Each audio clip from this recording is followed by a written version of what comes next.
Mike, turn your games down. Hi everybody, welcome to June's What Are You Playing? From been playing some games with me tonight.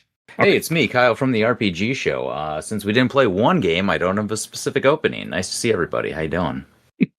I'm John, and I've played a few games and watched a few movies and watched a few shows. What's up, y'all? My name's Blake. I have played a plethora of games, I could say, over the past month because I was off of work. That's a big word. Hopefully by choice. Yes, it is by choice. When you teach at college and college goes on summer, you're good. Okay, I'm sorry. I was going for the Three Amigos joke there. That's a big word, LFA. Oh, you're right. That is Three Amigos. A while since I've seen that. Yep. I don't know what that is. Oh, dude. You have to do a Three Amigos episode. Is that the bird movie? No, that's the one with Martin Short and Chevy Chase. Oh. And, who's the other one? Steve Martin. There you go. Yeah. Yep. Steve Martin, Short. Yeah. Fantastic. Yeah, I've never seen it, but I know it. So good. My aunt and uncle showed it to me for the first time like 5 years ago, and I was like, "Oh, this is hilarious." Okay. But comedy. Yes. Comedy. And I don't care for comedy movies, and that one's good. Okay. Ooh, maybe we can break you on that. We'll see. I'm going to try to watch more in the future. I watch comedy movies. Just more horror movies. I love horror movies. I'm starting to. I don't like it. All right, but I'll start with my game first, my one game. So I started playing Vampire Survivors. Oh, my God. Phoebe's been speed running it, and I've been playing it for years, and I never finished it. And I was like, I can't have her finish it before I do. So I finished the last few achievements I had, which was about like 10 of them or so. Nice. And I maxed out the game 100% for now until that new expansion drops sometime this summer. Still damn good. Really impressive. There's a lot of stuff to do in that game. Yes, there is. And I didn't speed run it. I mostly would do most of the things to just try. But I finally did it. I finally 100%ed it, and I'm a little sad because now I'm like, I can't play it anymore. There's no point. Well, you could do Vampire Crawlers, which I have. Yeah. Thanks to Watt. He bought it for me from the Discord. I haven't done it, so I should though. It's good. I might now that Survivor's done and I have nothing to do. I might try Crawlers. So that's all I've been playing. What about you, Kyle? What's some games? All right, I have a bunch, so I think we're gonna maybe round robin and go around a couple of times. Yeah. But the one I'm actually gonna start this one, the one that I talked to you about earlier, Mike. First game I've rage quit in a long time. Assassin's Creed 2 Brotherhood, because I bought it on a deal. I thought it was a good time, had a great time with the first game, the first part of it. But then I remembered in 2 on the Da Vinci missions that if you get hit once, you can't 100% the game. And they're like 12-minute missions, and you have to restart every single time, and I rage quit that one. That's probably the first time I've done that in a really long time, honestly. So I wanted to sweep that one under the rug, get that one out of there. But another good one... 100%ing it is hard. I did it originally on the PS3, so like it was just one of those let's do it again sort of things, but now I'm like, why the hell did I do that? Made no sense. And Brotherhood, I can't remember. Brotherhood's the one that has the complete restarts, because everyone, it's like you have to sync it perfectly to get the 100%. The first game doesn't make you do that. Yeah, Brotherhood is the second of the Ezio trilogy. Yes. Yep. But yeah, otherwise, working through and just finished the other day, Lunar 2. Got to do it for my show. Fun one. Personally, I like 1 more than 2, but they're both pretty fun games, and the story behind them is really fantastic if you're into that. Start with those, I guess, and move on to the next one. John. Well, I have been... I'll do my obligatory check-in with 14, like I do every episode.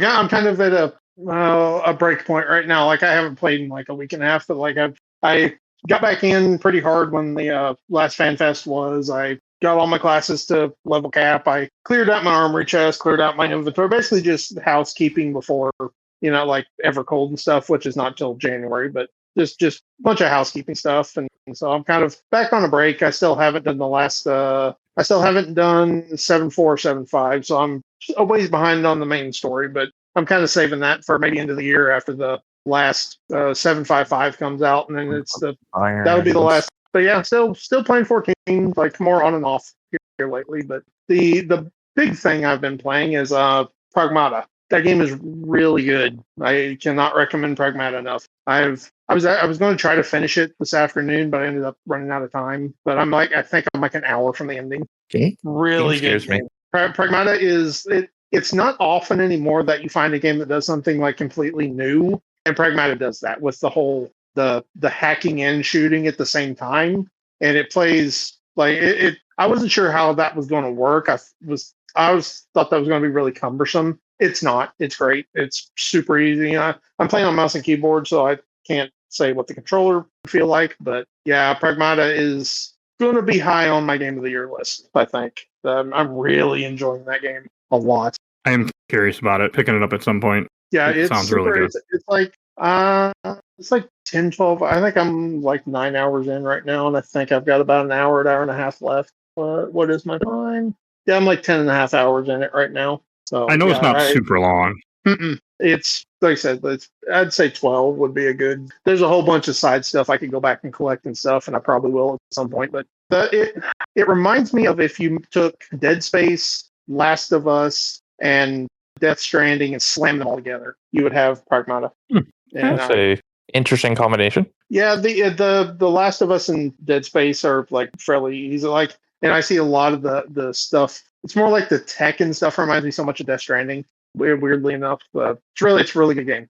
Can't recommend it enough. And it's like I don't know if it's currently on sale. I mean, it'll probably start going on sale pretty frequently now that it's been out for a couple months. Yeah, it's not on sale right now. But yeah, I was on the fence about it every time I saw it, and really enjoying it so far. Yeah, I've heard nothing but good things, but I have been intimidated by like the hacking and shooting at the same time. So it's like twin stick, isn't it? Or like I said, I can't talk about controller because I have not played it on controller. But like, so how it works is basically like I have the hacking thing mapped to like one of my mouse buttons. So you just hold that, and then you drag the cursor through the like puzzle board for the hacking, and then after that, I don't know what the time limit is. I'd say, and you can extend the time limit of how long the enemies stay in a vulnerable state, and then you just shoot it. Like it's not like you're trying to do both at the exact same time. You hack and then you shoot. You go back and forth, and you can do like it's like a damage version of the hacking. Basically, you can do another hack after you have them in the vulnerable state, but you got to kind of play it to really understand how it works. But it's super seamless. I have zero complaints about how it plays. Yeah, I'll probably wait for a holiday when it goes down to probably like 30 and pick it up. Yeah, I knew I wanted to give it a shot after I heard so many people talking about it. I was like, yeah, I'm fine paying full price. But was it 70 or 80? 60. Oh, not bad. It's a regular priced game of ye olden days. Right. Just in case, with a controller, the gunplay is like normal Halo, and then the hacking is done with the like A, B, Y, X or the X circle triangle buttons. Okay. I can see that. So I can kind of see how that works then. Yeah, that makes sense. That might not be bad. I'm so used to it on like mouse now. I don't know how I would ever play it on a controller, but it also reminds me like if anybody's played Lies of P, I get a very like Lies of P from kind of the combat. Weirdly enough, sure. It's a amalgamation of a bunch of stuff, and it all works together really well. Interesting. I mean, is it hard like a Souls? No, not. It's challenging. Like it can be challenging if you have a dodge, you have a jump, you can float in the air for a while. You have jet boosters. Enemy comes at you. You have a parry that I've never once used because I suck at parrying. You don't have to do it. But yeah, it's nice. You can kind of play how you want, really. If you want to get really good at the parrying and slowing down time mechanic, you can. I don't think I've ever done it once. Yeah, I'll have to look up some gameplay. Yeah, it's really fast paced. Like once you get, and you get a whole bunch of different, like you get some really hard hitting weapons. You get some ones that like there's like a stasis gun. You will fire it at the enemies and a bubble, and it will freeze them for it's like 20 seconds. You've got a decoy you can shoot, and they will all attack the decoy while you like run around and shoot them from the outside. It's a whole bunch of different stuff you can do. All right, that sounds cool. I guess I'm up next. Yes, Blake. Okay, my first game will be Lego Batman: Legacy of the Dark Knight. Yes. I really want to play that. Legacy of the Dark Knight. It is fantastic. So, little Batman history for myself. Grew up I was born in '96, so like my first Batman was Christian Bale.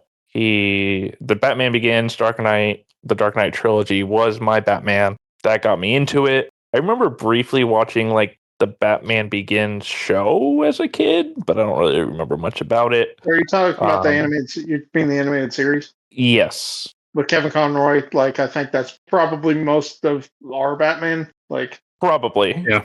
I remember watching it, but like I don't remember anything really about it. So like my first actual like understanding story and all that stuff was Christian Bale, and then most of my Batman knowledge comes from Arkham Asylum in that series. That's good. It's a good place to get it from. It is. So yeah, the I premise, was early '90s Batman, not so much. The premise of Legacy of the Dark Knight is it's almost like a retelling of all the movies, going all the way back to whatever the one with Jack Nicholson was. Was that just 89. the Batman? That was that's the one I 89. grew up on. Yeah. So it starts there. It goes through Returns. Returns. So it goes through Clooney's, Val Kilmer's. Who else was in there? Gosh, there's one more Batman in the '90s. BVS? Michael Keaton. Yeah. Michael Keaton. Yep, Michael Keaton. '80s. Yeah. Yep. And then no Adam West. There's Adam West mentions. Touche. Makes sense. There's some costumes. There's some jokes sprinkled here and there because of his wacky tools that he would have in the '60s. But it's a really good time. So I actually, since I was off of work, I would watch the movies that I had never seen before, and some of them are pretty rough to go back to. They can be. yeah, some of them were pretty rough. And then my fiance and I would come home and we'd play the levels adjacent to those movies. So it was kind of cool to see the references so close, because I mean they'll replicate complete scenes from the movies in the game with just like a little Lego twist to it. Gameplay is absolutely amazing. So you have the normal Lego, hit everything, break everything, get studs, solve little puzzles. However, the key thing with this one is the new combat. They worked with Rocksteady to get the combat similar to the Arkham games. Oh. So you're hitting square to attack, you're hitting triangle to dodge, or what is it? Counter, circle to dodge, and then you have like little specials that you can do every now and then. So it adds a little bit of a challenge and a little bit more. I don't know. You kind of combo system. Yep, combo system is there.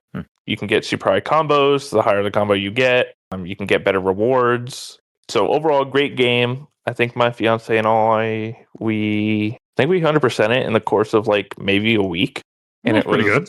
Say maybe 30 hours co-op. There's a lot of stuff in the overworld to do, a lot of puzzles. They do get kind of repetitive after you've done about 100 of them, but the first couple times that you do a puzzle, some of them will actually get you thinking. I mean, you have to use a wide variety of the characters. Another key thing from this Lego game is you're not going to have like 100 characters to unlock. I think there's only 5 or 6. What? Yep. So there's only about 5 or 6. However, they each play very differently. They have different tools. So, for instance, you have Batman, Robin, Batgirl. That's similar enough to the other ones because there's only about like 8 different characters per Lego game. Yeah, and then you get the costume changes. So like same as that, basically.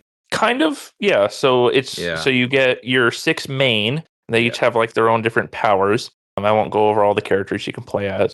And then you get the costumes for them. So instead of it being like I have 18 different Sith characters, exactly, yeah, I have one Batman who has 25 costumes. Bingo. That works for me. Honestly, I can't really disrespect that choice because I played Skywalker Saga and it's like nuts how many characters. It's ridiculous. Yeah. It's kind of like kind of like a Dragon Ball game that has like 50 Gokus. Exactly. I've been wanting to play that for quite a while. Like everything I've seen, the combat is literally just the Arkham combat. Like Arkham. It's like fully open world too, right? Yes, it is. Okay, but in more of like not like a Lego Avengers open world, but like more of a Arkham Knight open world kind of, isn't it? Like it's more grounded, kind of like it doesn't feel absolutely. But okay, that's what I thought. Yeah, I mean, you could spend hours in the open world and not do anything in the story. mind you have to play a lot of the story to unlock the characters, but you could literally just run around, solve crimes, do puzzles, do Riddler puzzles. It's just one open world space, not like 16 universes, though. Mm-hmm. I Mm-hmm. like that word. Okay. Yeah. Yeah, I thought that it had seemed like it was fully open world, and that has me even more interested. Like Arkham Knight's open world was really good, but from everything I've seen, this looks like it might be like a more detailed Gotham, honestly, than Arkham Knight. It is very detailed. I will give it that. Yeah. A lot of references, a lot of great little Lego jokes here or there. Overall, just a really good time. Highly recommend it for anybody who's even a fan of a Lego or the Arkham games. So that's all I have for that. Then we'll go back to Kyle. All right. I'm going to throw two more together here because they're kind of quick hitters. First one I picked up, this game's been out for a bit, but I picked up the Skate free-to-play game. I'm a huge skateboarding game fan. I haven't played one forever. And it's not as good as Skate 3, but it's as close as you're going to get to a game like that right now. Demo's free-to-play. It's been out for a while. Like, not too bad. There's a lot of climbing in it when you're off the skateboard. There's a lot more of that sort of stuff. Almost weirdly kind of Saints Row-ish on that turn. But the core mechanics of skateboarding are still there. And like, I really wish we would get a new skateboard game that used dual sticks to do tricks, because that is just like, I miss those. I really do. If anybody else feels that way here, but that's how I'm on that one. I was more of a Tony Hawk kid. Skate was almost a little too technical for me. It's fair. I was never very good at it. That's fair. Like my sports games are always like or those type of games are always like the ATV, MX Unleashed, or the BMX games. I never got into the skateboarding stuff. Yeah, it's not too bad. You use like the one to do all your tricks with the right stick, and then the other kind of steers and does whatever. So I don't know, kind of interesting. And then another game I had my eye on for about a year and a half that I picked up, what was on sale, was Tales of Iron 2. It's kind of like somebody described it to me once as a linear action game, and that's kind of what it is. You basically go to your different points on the map. It's not truly a Metroidvania, but it kind of wants to be. There's just not as much backtracking as you think there should really be in a true Metroidvania, or like more skill sets. It's a fun game. I personally like the first one more. The second one introduces elements and kind of some magic capabilities where the first one doesn't. But the first one's attacks, enemies, gameplay just felt a lot tighter than the second. And looking at the reviews and other stuff, that seems to be the general consensus across the board. But for $15, $18, it's like a 22-ish, 100% Metroidvania game. People are into that sort of stuff. Anyone else try it or no? What was it called again? Tales of Iron 2. Hang on. Yeah. Hang on a It's second. kind of like a mouse. I'm curious now. It's like a It's on mouse Steam. guard. Yeah, it's on everything.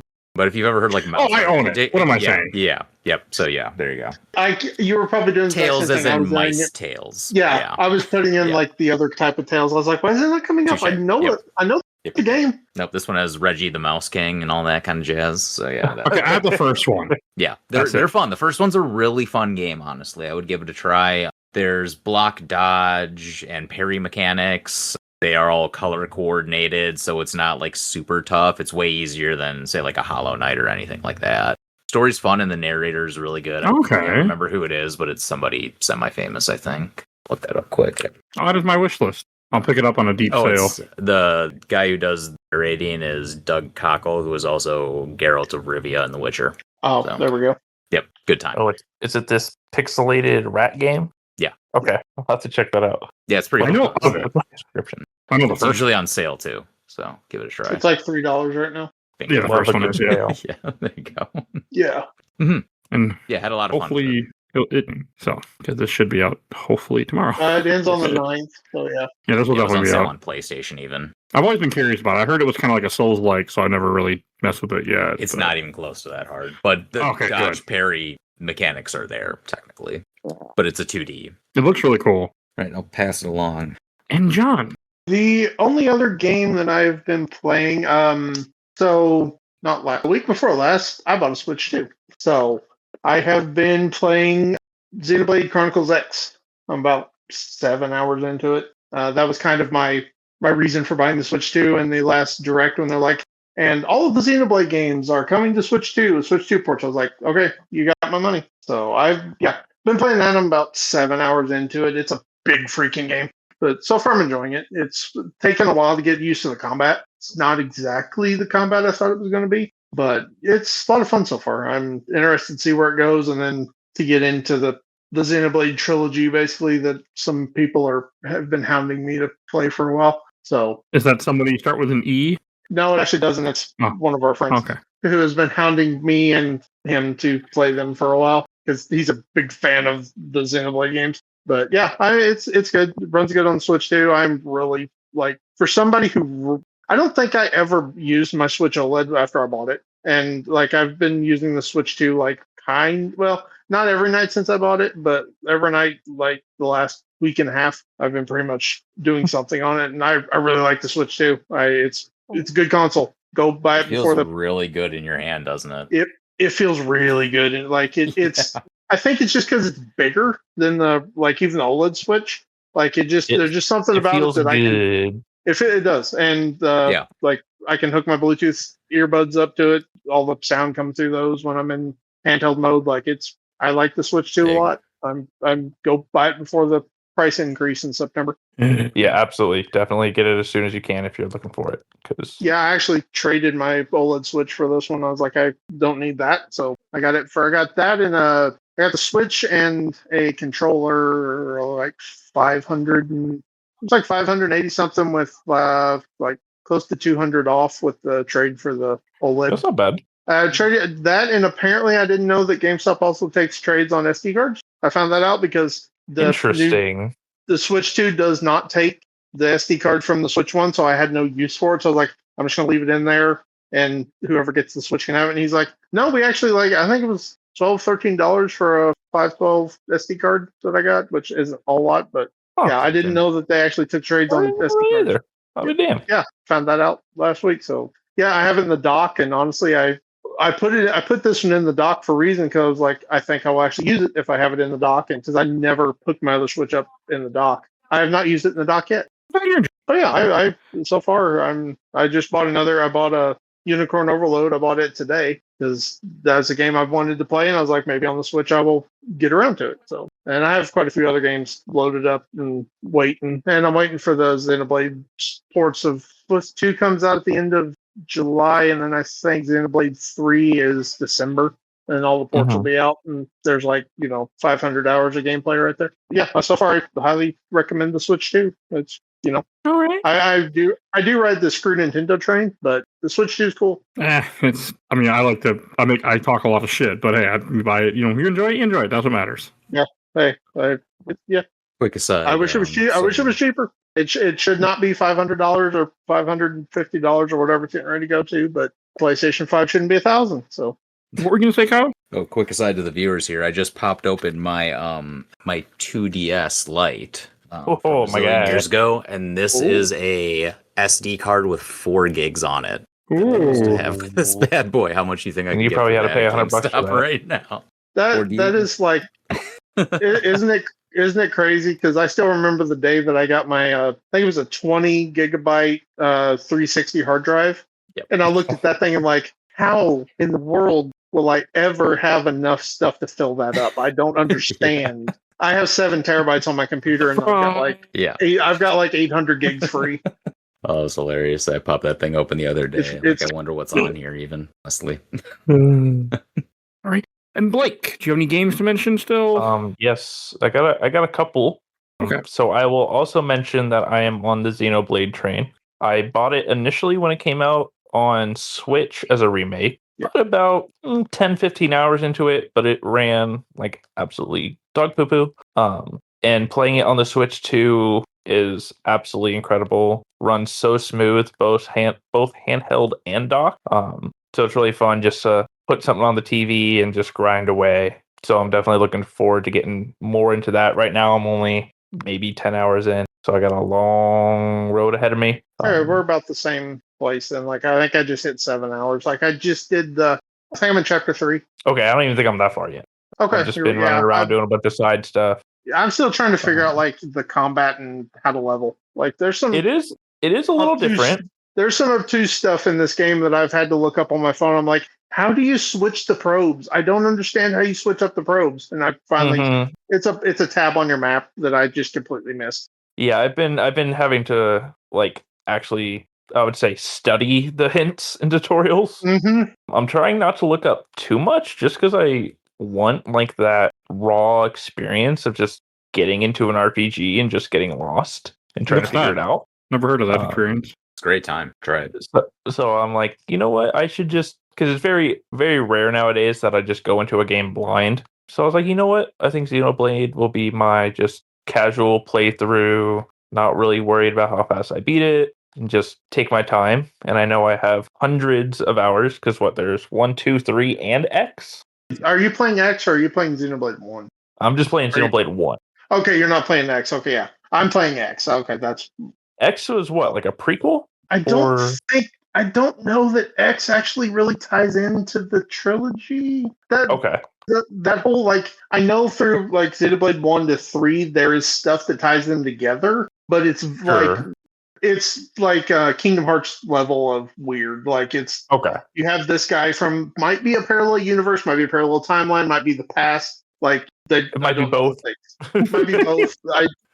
It's... Those 3 games do, like, they are connected, but the connection's like a bowl of spaghetti. Okay. And then, yeah, I think Xenoblade Chronicles X is... I don't know that it's technically a prequel or kind of its own thing. So, yeah, that's my next... I can roll into, like, a different game if you want me to. You've got, like, 2 more turns if you want to keep... I can do 2 more. Okay.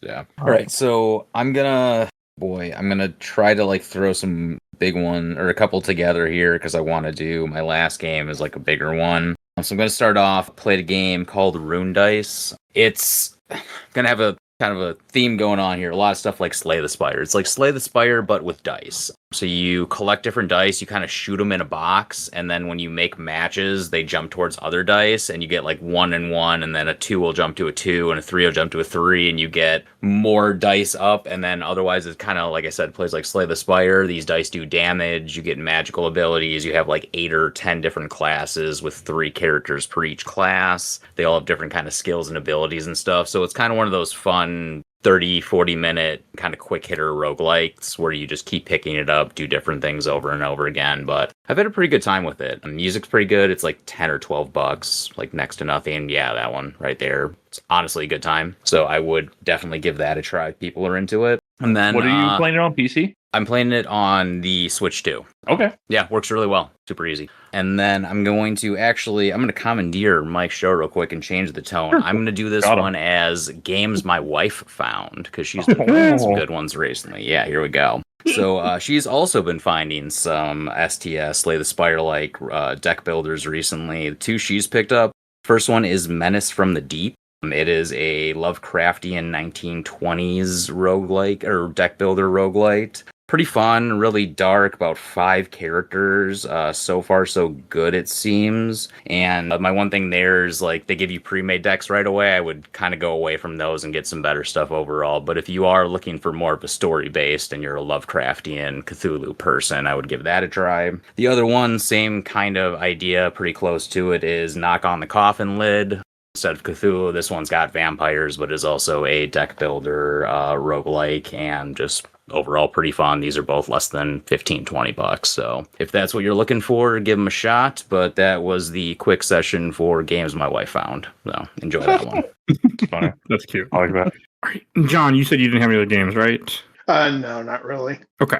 So I can do... Yeah, can I just do a couple more? Yeah. Yep. You got a couple more you want to finish up? One more, and then I'll be good. So real quick, I won't do games my wife found. I'll do games my wife bought. And she bought me 007 First Light. Nice. Which is a fantastic game. I won't talk much about it because it's very spoiler heavy. However, the combat is absolutely incredible. It gives me a feeling like Uncharted with story-based elements and nice set pieces and great stealth, obviously, because it's made by IO. And they convey the feeling of Bond. Absolutely incredible. It's a must play. That's probably going to be a lot of people's game of the year. And then my last one really quick that my fiance and I just beat tonight is Minecraft Dungeons. So nice. Baby's first, I don't know, Diablo-like, I guess you could say. Yeah. Just constantly getting better loot, going from level to level. You play the same levels 100 times, but you're constantly getting stronger, seeing that progression, just seeing the numbers tick, get that little mental, oh my god, I'm doing amazing, little serotonin boost. It's a good time, good little couch co-op if you have something to play with your significant other, or if you have a young child. I definitely recommend picking it up. You can probably get it almost free or super cheap now that it's a couple years old. And the sequel comes out in September, so Nice. something to look forward to. So that's all my games. I'll shut up now. All right, and Kyle, you said you had one more or a couple more? Last one. Mike's gonna hate me. It's AAA time. The Adventures of Elliot. Played it. Oh. Fantastic. It is really, really, really, really fun. If you are a old school Zelda fan, that is exactly what you are looking at. You get about 7 different types of weapons. You get a fairy you control with your right stick and all sorts of different things. It has about 5 different types of magic. There are a couple of weird mini games. There's time travel. It works really well. Only complaint, it is very easy. I've heard that. I don't think you can even unlock the hardest difficulty until you beat it, but I would suggest, playing on the hardest difficulty you can. You can revive for cash, and your cash flow is pretty consistently easy. I've died twice, I think, the entire time, and it was mostly because my kids were running around in the background, and I just didn't parry at the right moment. So, yeah, it's not going to take a lot, but it is fun. It looks beautiful. Same kind of stuff as Triangle Strategy, if people have played that. Voice acting is good. The story, like I said, it's pretty okay. Also, I would suggest turning your fairies lines, like voice lines down. Also heard that as well. Yes, they're it's like unbearable. Yeah, that's a very good way to put it. Yeah. So, are you on? Would suggest it. Are you on Switch or PC, or what are you playing on? Switch 2, yeah, it works really well on it. I've had 0 slowdown. There's some loading screens, but I couldn't really tell you heads or tails if they matter much because it's less than 15 seconds a pop. Okay, I'd heard like there was some frame rate like bobbles in the game. I didn't know what the Switch version. Not terribly that I found. Yeah, which this kind of game you probably don't really, not a big deal. I could probably tell you the 3 areas that it does happen in, and it's just arena-based stuff with a lot of flashy explosion things. Okay. So, I wouldn't be surprised, but I think almost anything would have a little bit of issue with that. It's kind of like fighting Trobio when HK2, you get a little bit of, there's just too many assets on the screen. Yeah. But fantastic. I would definitely give it a try. Yeah, maybe it's saying it's worth 60 is kind of hard. I'm 22 hours into it, and I'm probably going to get the good ending in about 4 more hours. But you can get some play out of it. Also, I would say, too, I did play the demo beforehand, so those hours didn't count. I probably put an additional 6 in there. I didn't even know there was a demo. I should try that out. You can play the demo, and it carries over. Sick. Yep. I think the demo, is it on, because this is on everything. Is it demo on everything, or is it just Switch and Steam? Because it's on I think the game's on. I think it's on PS5. Yeah, I thought so. It is on. It's on everything. Yeah. I don't know about Xbox. I wasn't sure about Xbox. But I was looking at possibly getting the platinum for it, depending on how hard it is. Ooh, I don't think it's going to be too hard. Couple of endings. I just always worry about missables. Not any. Excuse me. I will say at the very end, I think you have to do the endings in the right order. Okay. Because if you do the best one first, you could lock yourself out of the bad ones later. Gotcha. Other than that, pretty solid. Plus, there's 20 save slots. So, sick. Yeah, there's probably ways to save some for ending. Here's the fun one. One of the mini collectible things is cats. You have to find 60 cats in the game. Ooh, I like a good cat. And they have voice acting of people saying meow. That's hilarious. Some of them are very hilarious. So the PlayStation Profiles guide for the game is 3 out of 10, 20 hours on playthrough. So that's they already have a guide out? Oh yeah, they put the speedrunners can beat it in an hour and 12 minutes already. Again, when a game drops, for the most part, if it's a even halfway decent sized game, they will have a guide out in a day on this. That's why I love that website for trophy hunting. Oh, website is a really. I pay for that website. Actually, I have the. I go on that website multiple times a day. There are a lot of missables, so. But yeah, that's definitely one I want to check out. It's been on my radar ever since it got announced. Yep, it did. Would give it a try. Ooh, give the demo a try. One of the missables is a collectible, and they're saying it might be buggy. That always sucks. All right, and then we should go to TV next, and I'll start. I have a few things, so I decided to jump back onto the Arrowverse wagon. And I finished Flash Season 2, Arrow Season 1, 2, and started 3, but I haven't finished. Okay. Yeah. It was so super fucking good. Arrow is Season 1 and Season 2 are really good. Enjoy 3's fine.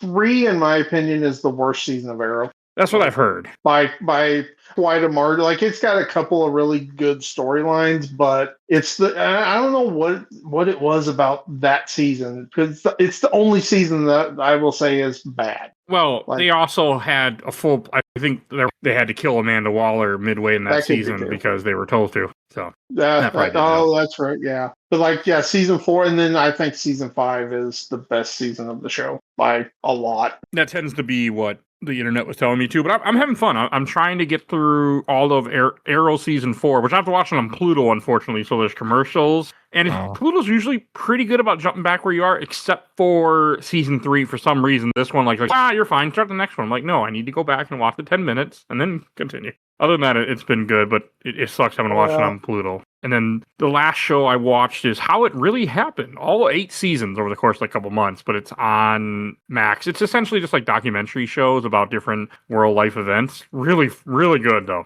I recommend it. If you're into that, it's worth watching. I learned some stuff I didn't even know. So it was really good. Definitely with type of stuff. And that's all I have for TV. Oh, what about you, Kyle? Yeah, just 2 quick ones. First one, watch the first couple of episodes of House of Dragons. Oh, I've heard it's all right. Pretty good. Yeah, it's doing what it needs to do, but I think that they picked a couple of chapters out of Blood and Fire book and then made a whole series about it, so you kind of know what's happening, but then you have to fill in all the details, and it doesn't really make sense half the time. So, yeah, that's fair. Of the 2 ones that are going on now, Dunk and Egg is by far the better of the 2 series, I'd say. And that's I tried reading it. Game of Thrones fan. I tried reading Seven Kingdoms. It's a little dry. And we started the first episode and then just we didn't go back to it. I want to, though. Yeah, so yeah, that's okay so far, I guess. Not great. And then I did watch the Avatar live action series. I would say it's pretty similar to the first season, where they do a really good job in the first couple of episodes of building, and then they only have 3 or 4 episodes left, and they just have to jam pack everything in the back half. And you can tell it suffers at that point, because then you're just really shooting everything into one. They throw 6 episodes all together in the library. I hope I'm not spoiling too much for people with season 2 of a show that came out 18, 20 some years ago. But the underground library, they do 5 episodes all in that underground library together. Jets in the library. How about that? That's where we're at in this series. They got to mash a lot together, but the stuff they do is okay. If they make it 4 seasons, I think they've got a chance. If they make it 3, it's gonna fail spectacularly. That's where I'm at. So I've seen a clip of something from the new season, and it's one of those really big moments of season 2 of Avatar, and it looks pretty shitty in the show. The Toph one. Netflix. What's that? The Toph part. Yeah, when she learns how to metal bend. Yeah, and unfortunately, that's one of those things that Netflix is making their creators do now, where they realize that people are watching their phones, so that you have to spell out the plot every 12 minutes. There's a really good Matt Damon interview about this if you haven't seen it. Yep. So yeah, that's unfortunately Netflix saying hey, you guys got to say that line, because I don't think anybody gets it, and every fan's of course we know she can metal bend. Yeah, it's not even that. It's just the scene looks so bad. Her bending the metal. It just I couldn't have made bending metal look cooler. I don't care about the line as much as just it does not look good. That's fair. Yeah, some of the bending's good. The water stuff's okay. Some of the earth stuff is iffy. I'm kind of waiting until the entire thing comes out, and then I'll watch through. I haven't watched the original show in 15 years probably. The Aang movie's coming out in 3 months, unless you've. Oh, really cool. Okay, I've been Is that waiting. A sequel then? Yeah, it's Aang as an adult. It was released 2 months ago because they accidentally sent it to some guy, some random guy in an email. Just got the movie one day. Yeah. And then they took it out of a theatrical release, and they're gonna put it on Paramount. Oh, is it Paramount? I thought it might have even been. Well, that's who owns the old show, which it's on Netflix. I'm waiting for an official release of it to actually watch it. I want to watch it so bad. Yeah, that's all I had for shows. Yeah, it's gonna be on Paramount Plus actually. Yeah. Yeah, I've had Paramount for years, so. Right, yeah. Cool. And John, I've got a couple of shows, so I've kind of been waiting because to talk to Mike about this. So I'm actually going to post it in the chat, and then I will. So I found World War II with Tom Hanks. It is a retell. It's a 20 episode History Channel miniseries with like a super detailed story of like start to finish of World War II. I think episode 12 and 13 come out today. It is very, very good. I have been learning stuff that I did not know. Like they go deep into like Churchill before, like kind of before the war and stuff he was dealing with, kind of before Pearl Harbor when America officially got in. Stuff with Stalin. They've been going like deep on a lot of history stuff in that show, and it is really good. It's 20 episodes. It's 20-part miniseries. You can watch it on the History Channel website, but like I would highly recommend you can just go to Amazon and buy it for $20. You get the entire show and the new episodes as they come out. Like that's the way I would recommend watching it. But yeah, it's been really good. I figured Mike would be very interested since we both are World War II nuts. Oh yeah, it's really good. My dad outdoor history channel thing on. It's like a streaming channel one night, and I just happened to roll over and look at the TV out of my chair, and I was like, I did not know that was a thing. And I watched like the first 4 episodes that night of the show. Are they like hour long? Yeah, they have 45 minutes, normal with commercials. Yeah. But yeah, they are really, really detailed. I've learned some stuff that go deep. Like there's one whole episode that's about the Holocaust. There's one episode about Pearl Harbor, about the Battle of Guadalcanal, the taking over Guadalcanal, and then the battle to get it back. A lot of stuff into like the Japan pre World War II, like what they were dealing with. It's might be one of the most detailed World War II things I've seen in quite a while, if not maybe ever. It's really good, and Tom Hanks narrates the entire thing. So yeah, it's super good. Then the other show that I have is I finally sat down and finished the 2nd season of Daredevil: Born Again. Oh yeah, good. Daredevil's good. I wish season 1 had been better. That's like one of my critiques. I wish you can definitely tell that they had to like tear season 1 apart and then put it back together with the new story. But season 2, for the most part, gets away from that. Super solid. There's a few things could have been better. I'm not super. One thing about the ending I really liked. One thing about the ending I didn't. And I'm super excited for season 3 when I'm hoping in season 3 they will be fully away from season 1 and all its problems and going with what I am fairly sure they can do now that I've seen what they've done with season 2. But yeah, Daredevil is still just as good as it was on Netflix 10 years ago. It's great. Charlie Cox is amazing. Vincent D'Onofrio is amazing. Deborah Woll's amazing. Just super strong DC show or a Marvel show. One of the nicest things about it for me is that it's like way more in your face violent than other Marvel stuff, especially on Disney Plus. Mm-hmm. Oh yeah. Like you see bones, you see stuff popping out of bodies every so often. The last episode of a character going through the courthouse was like, this is horrific. I don't know. I don't know that I like I like what I'm seeing, but I don't know that I like what I'm seeing. Yeah, after seeing like She-Hulk and other stuff, I was not expecting to see that much violence in Daredevil. Yeah, I still need to watch. Good. It's very good. It's always the thing of like you have to suspend your disbelief or whatever, but it's like in that last episode, can we really that Spider-Man wouldn't have shown up with all of that going on?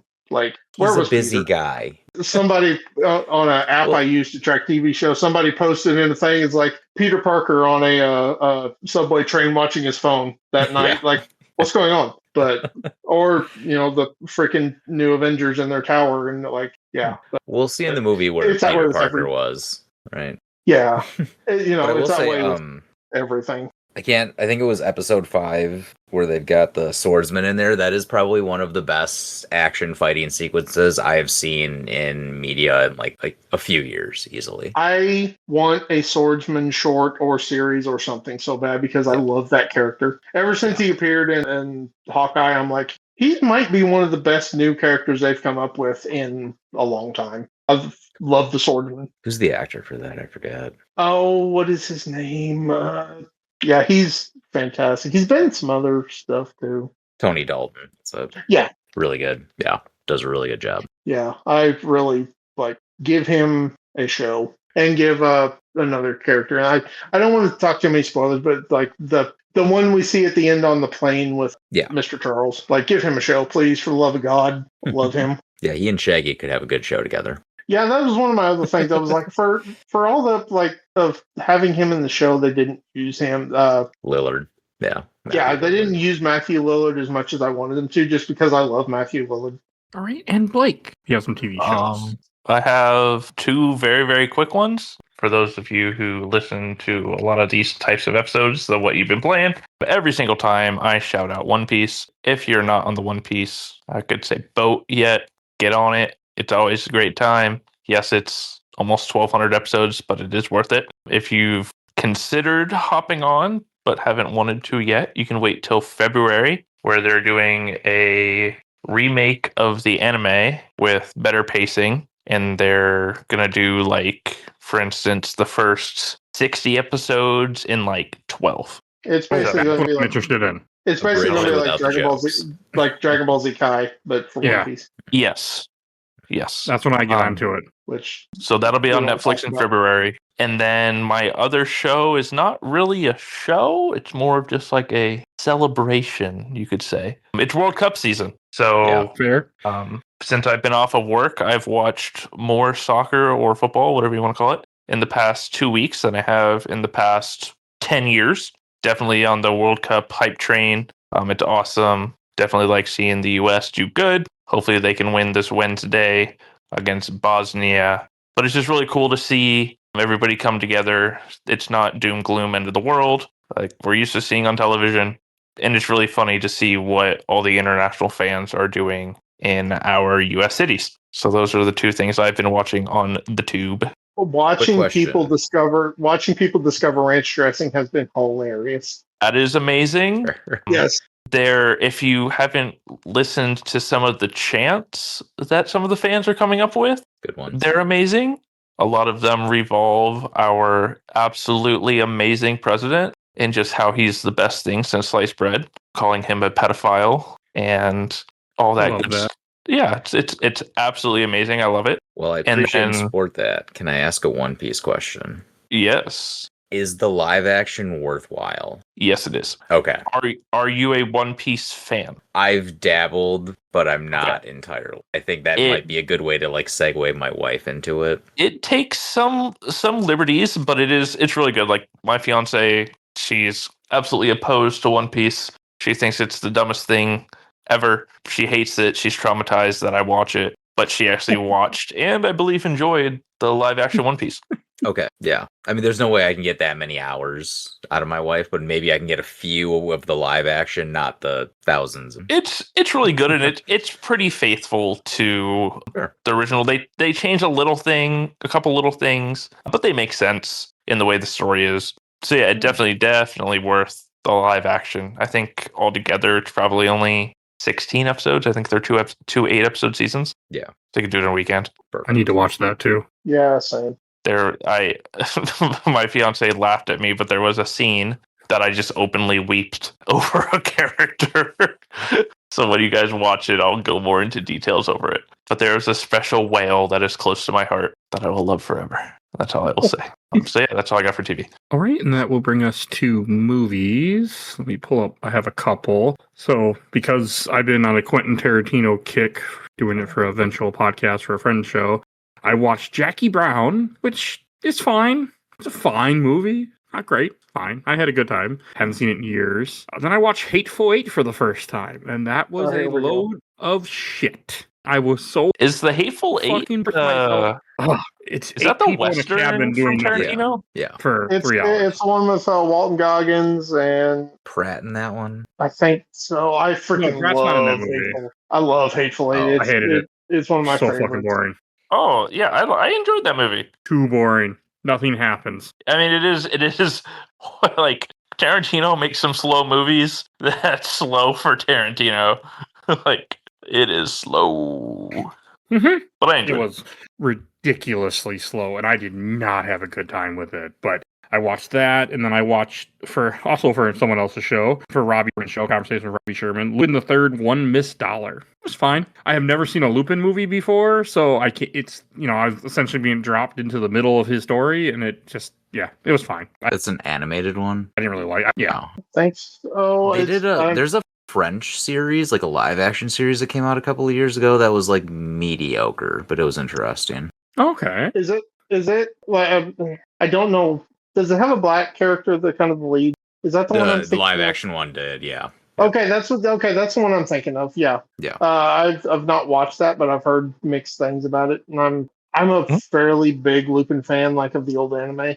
Yeah. Like I'm talking like old, like back from like freaking 70s. Yeah. That was my Lupin the Third. I watched that on Adult Swim or Toonami or whatever it was back in the day. Okay. I loved it. It was Adult Swim. And I have a couple of the movies on Blu-ray. I bitched a lot when we did the recording, but it was fine. It's just I have no interest or care for the character, so it just didn't do anything for me. And Kyle. Boy, I mean, I don't want to make this a huge thing, but I had the island question come up, the 3 movies island question come up recently, so we had to do those that I watched recently, and sure. I don't want to have everybody think of that forever, but 3 that I had: Rounders, love that movie, think it's fantastic. Norton in his prime, like really, really good Norton, love that. I also have The City of God, Brazilian movie about the photographer. Really good international piece, would suggest it if nobody's seen it before. And then my third one, my kitschy one, is The Quick and the Dead. Something about that movie just does it for me, but had those come up. So those are the 3 I watched last month.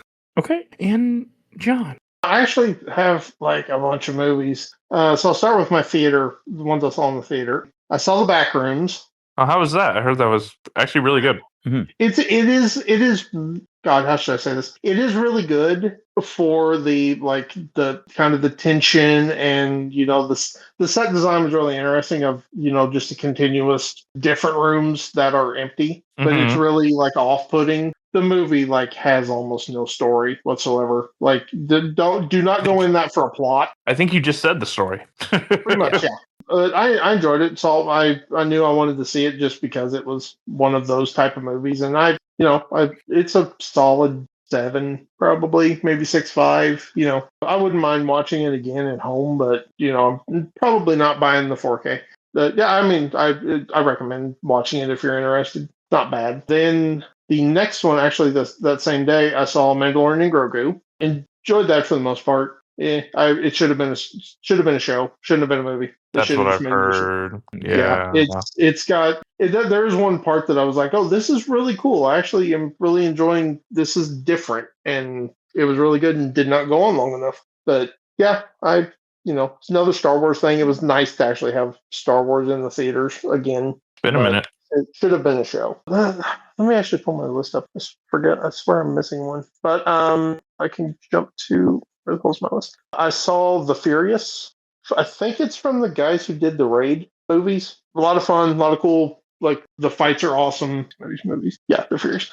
So yeah, really well acted. The action scenes are all great. The fight scenes are all great. It's a little bit long. I think there was one point I was like, they could have either cut that scene completely and made it 5 minutes shorter, or they could have maybe sped through another part a little faster. But it's really cool. I'm interested to see when it comes to Blu-ray if they do, because part of it was in Korean and part of it was in English, but they kept switching back and forth between them. I don't know if that was just something for the theater dub or what. I would have rather just saw it in Korean with subtitles, but not. It was a decent dub for one of those. And then the last theater movie I have was I saw Supergirl Friday. Oh, how was that? I enjoyed it. I thought it was pretty good. What did I say to you? I said for the movie it's a 7.5 to an 8. Okay. For the movie that I'm setting here, the stuff that I saw that I wish they would have tweaked a little bit, or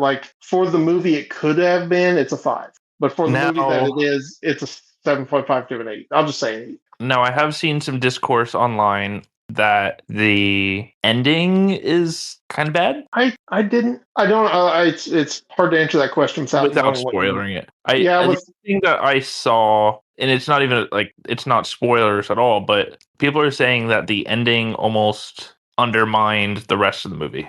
I would not say that. The problem that I have with the ending is not the ending. I don't really have a problem with the ending and what happens in the ending. Okay. It's the fact of some of the stuff that is hinted to that kind of leads up to the ending that we didn't see. Okay. Because there's like a whole thing with, I'm going to be very vague. There's a whole thing with the character talking about this thing like they have experienced it, but we never actually get to see what they experience. So when the thing happens, there's no like, oh, we know why they're saying this. We know their thoughts on this because of what they've lived through, but we don't ever see them.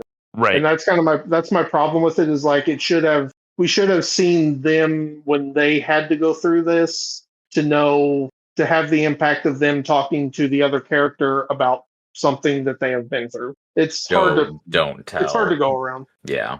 Yeah, kind of. Yeah, but they did the other route. Yeah. I think there's a very easy place they could have actually like, okay, we're going to drop this in here because there is, and I'm not going to technically say this is a spoiler, but they do some stuff with her backstory on Krypton. Possibly one of the coolest lore changes DC has had in decades. No shit. I was sitting there when but I wouldn't really like it. It doesn't impact the movie, so I feel like I'm okay to say it. Is the fact that Krypton's destruction happened 8 years before Kara was born. So it was basically like a pocket of them survive and then stuff happens. So you actually get to see some stuff after Krypton's destroyed, but Kara never lived on Krypton. And it's super interesting. I was like, I could honestly have taken the whole like half of the movie of just them going through her life there. That was so interesting. And like when you see it, it's super cool. But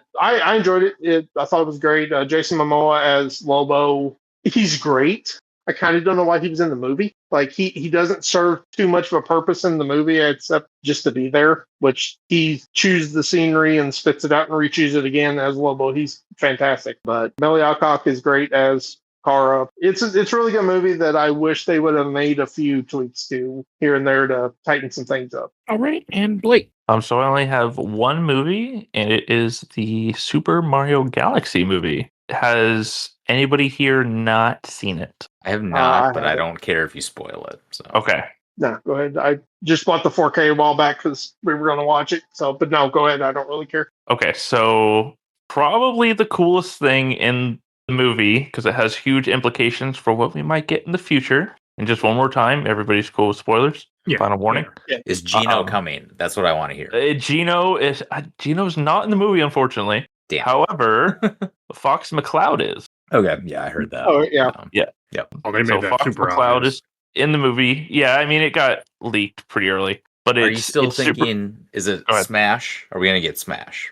I don't think we're going to get Smash, but I can definitely see them, especially with how they're making the new remake super cinematic. Yeah. I could see them probably doing a series. That would probably work. A TV series. I think that would work. And I think it'd be a really fun time, but that was really cool. I mean, the movie overall, very similar to the first one, but just a fun old time. Lots of Easter eggs here and there. I don't think I could have asked anything more out of it. I don't think it was, I don't want to say I don't know if it was as good as the first one. I think the first one just took me, it was everything I hoped for as a kid. I got as an adult. I think just the second one did what the first one did well and just ran with it some more. The characters are fun. The different lore that they have with Rosalina that got added to it is really fun. I think Bowser Jr. is a really good addition. So overall, just a really fun movie. If you haven't watched it, definitely recommend it. Real, obviously easy watch. But the implications with Star Fox, the way they utilized him in the story makes sense. And it just opens up the world to so many other possibilities. There's also mentions of some other Nintendo characters in there. I was going to ask on that. Are there any Rabbids cameos? There are no Rabbids. However, there are other little guys that you can control, known as Pikmin. They do show Olimar's ship. Okay. Okay. So I'm interested to see what they can do there. And Nintendo's really starting to embrace their Pikmin finally. Game I have to play, I think. My fiance really enjoyed the first one. It is stressful. It's very stressful.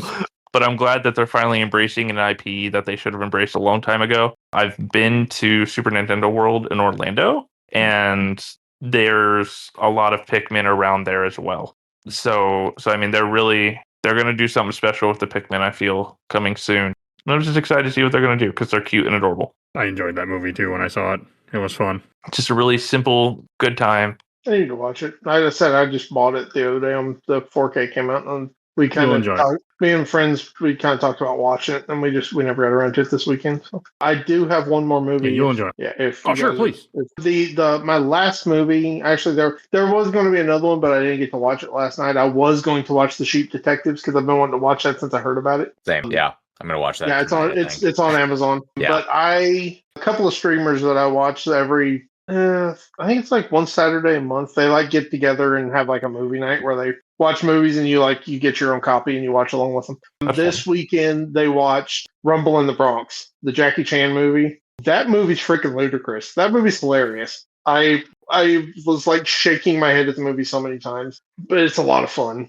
If you've never seen it, I highly recommend just watching it for how goofy it is. All right. Is that everything? I think so. Yeah. Okay. Then we should go to plugs. And Kyle, where can we find you at? All right. You can find me at therpgshow.com. We do probably 10 or so episodes a year, usually covering retro JRPGs. We just released our Lunar 1 remaster episode about 3 weeks ago. We should have Lunar 2 up sooner than later. Not too sure after that. And I've also been on Jack Billings a couple of times, so check me out there if that's your jam as well. And Blake, did you have anything to plug? Nope, no plugs for me. Okay. All right. So if you enjoyed this episode or 1,000 other episodes of this podcast, you can hear all our other What Are You Playings in the show notes. So check that out. We have a lot at this point for a little dark vote in our Patreon polls. We have 2 polls a month.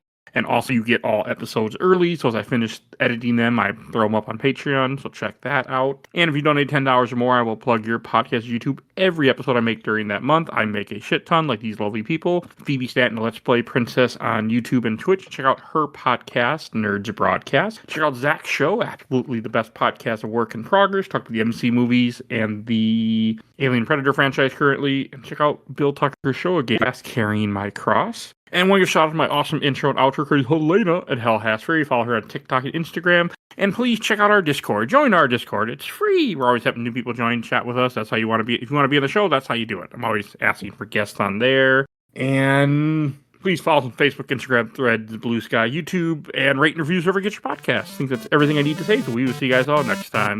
Bye, everybody. I know. Goodbye. Bye-bye.